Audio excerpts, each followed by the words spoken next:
Salve os irmãos com a paz do Senhor, né? Em primeiro lugar, eu queria falar que estou sentindo muita falta dos irmãos, né? Dos cultos, da gente estar na escola bíblica, estudando a palavra de Deus, né? Não vejo a hora de estudo passar, toda essa epidemia passar, para a gente poder se encontrar, se abraçar, conversar, né? De frente a frente. Mas, contudo, eu queria deixar uma passagem da Bíblia que, para os nossos dias, é muito relevante, né? A gente tem passado por dias de epidemia, dias de sofrimento, no qual as notícias ruins ela é muito rápida para chegar para nós. As más notícias voam, né? Elas chegam a nós numa velocidade incrível. E queria deixar um pouquinho de lado as más notícias. Quero ler uma parte da Bíblia que se encontra em 2 Samuel, no capítulo 12, no versículo 13, tá? Até o versículo 23. Eu queria ler para vocês e poder tirar algumas verdades desse texto, poder fortalecer a nós nesses tempos, né? E a gente poder tomar um direcionamento segundo a palavra de Deus. No capítulo 12, no versículo 13, diz assim, ó: Então disse Davi a Natã, pequei contra o Senhor. Disse Natã a Davi, também o Senhor te perdoou do teu pecado, não morrerás. Mas posto que com isso deste motivo a que blasfemasse os inimigos do Senhor, também um filho que te nasceu morrerá. Então Natã foi para sua casa. E o Senhor feriu a criança que a mulher de Urias dera à luz a Davi. E a criança adoeceu gravemente. Buscou Davi ao Senhor, a Deus, pela criança. Jejuou Davi e, vindo, passou a noite prostrado em terra. Então os anciãos da sua casa se achegaram a ele para o levar da terra, né, para levantar da terra. Porém ele não quis e não comeu com eles.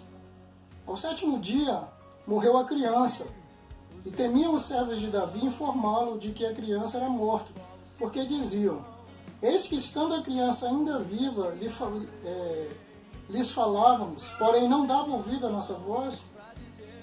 Como, pois, lhe diremos que a criança está morta? Pois mais se afligirá. Viu, porém, Davi que seus servos cochichavam uns com os outros, e entendeu que a criança era morta, pelo que disse a seus servos: É morta a criança? Eles responderam: Morreu. Então Davi se levantou da terra, levantou-se, ungiu-se, mudou de veste, entrou na casa do Senhor e o adorou. Depois veio para sua casa, pediu pão, puseram-no diante dele e ele comeu. Disse-lhe ainda a seus servos: E que é isso que fizeste?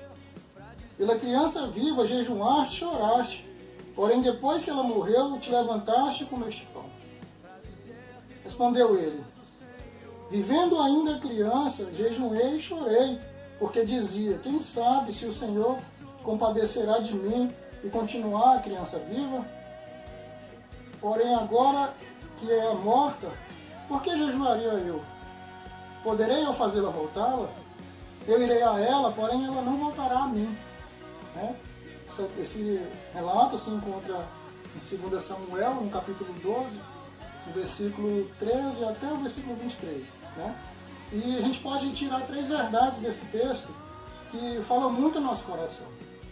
Em primeiro lugar, a gente vê a resposta logo no primeiro versículo que eu li, que Davi fala: pequei contra o Senhor. Ele fala para Natã, e na mesma hora Natã fala: também o Senhor te perdoou do teu pecado. Porém esse pecado, ele tem consequência. Porém esse pecado que fez com que as pessoas blasfemassem o nome de Deus, vai pesar contra você. E a criança que você nasceu para você, essa vai morrer. A gente percebe nesse trecho que nosso pecado traz consequências. A gente tem visto uma sociedade alheia à vontade de Deus. A gente tem visto pessoas brincando com o nome de Deus, sem se preocupar com a palavra de Deus, sem se preocupar com Deus. E Deus muitas das vezes perdoa nossos pecados. Mas esses pecados muitas das vezes trazem consequências para nós, uma vez que blasfemamos o nome de Deus. A segunda questão, e o segundo ponto que eu queria mostrar para os irmãos, é a perseverança que Davi teve. No capítulo 22, Davi vai falar sobre a esperança que ele tinha na misericórdia de Deus.